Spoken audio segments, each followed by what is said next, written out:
আসসালামু আলাইকুম রহমতুল্লাহ। রমজান মাসও অব্যাহত রয়েছে সৌদি আরবের দরপাকড়। বিশেষ করে সৌদি আরবে সৌদি শ্রম আইন এবং সীমান্ত লঙ্ঘনকারী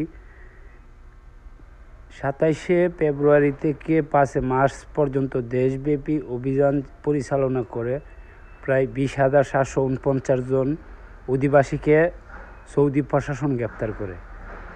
এবং এই জায়গার মধ্যে সবচেয়ে বেশি গ্রেপ্তার হয়েছে মক্কা এবং মদিনাতে। যেহেতু বর্তমানে সৌদি আরবে হজের টাইম বা উমরা হজের টাইম, যার জন্য ওই সকল স্থান থেকে সবচেয়ে বেশি প্রবাসীদেরকে গ্রেপ্তার করেছে।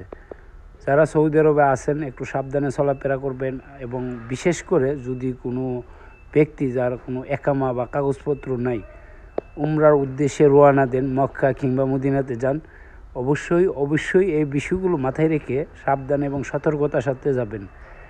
বিশেষ করে এই তথ্যটি সৌদি গেজেটের থেকে উঠে এসেছে, যার জন্য সৌদি গেজেট প্রতি সাপ্তাহিক যে আপডেটটি দিয়ে থাকে, এই আপডেটের মধ্যে উঠে এসেছে প্রায় ২০,৭৪৯ জন অধিবাসী সৌদি আরবের সৌদি শ্রম আইন এবং সীমান্ত লঙ্ঘনকারীদেরকে সৌদি প্রশাসন গ্রেপ্তার করেছে। তো বর্তমানে সৌদি আরবে মক্কা মদিনার রাস্তাঘাটে সবচেয়ে বেশি চেক হয় এবং বিশেষ করে গ্রেপ্তারও হচ্ছে।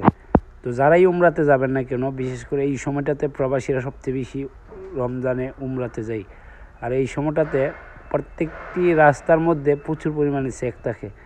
ধন্যবাদ সবাইকে, ভালো থাকবেন এবং সুস্থ থাকবেন।